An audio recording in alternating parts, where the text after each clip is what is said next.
It's time! Magsuswimming tayo para hindi tayo mukhang patay.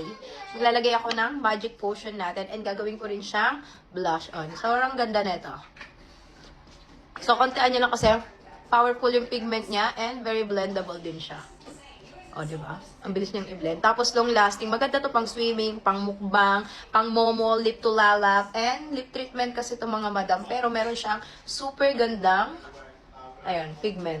Ganda ng pagka-pink red na pigment nito. Tapos, kahit umabot siya ng ilang years, hindi siya namamaho. Yun yung kinagandahan dito. Kaya ang daming bumibili nito. Tapos, pag nakakita nga ako sa labas, sinasabi, oy, ikaw yung may magic potion. Bumibili daw sila sa akin. Tapos, tagal ko na itong gamit. Parang hindi siya nababawasan. So, pagka matagal nyo na siyang gamit or araw-araw, sinusoft niya, nilalighten niya yung dark lips nyo. Pwede sa two-tone lips. At maganda siya kung may mga ano kayo, may mga chop lips kasi talagang hinahydrate niya. So, mag-order kayo. Available to sa TikTok shop. Ang ganda, di ba? Lakas maka-fresh. Kahit ito lang yung dala nyo sa travel, okay na okay din. At alam niyo kung ano nakakaloka.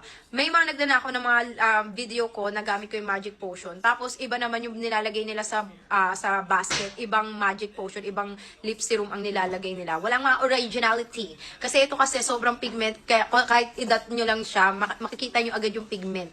Kaloka.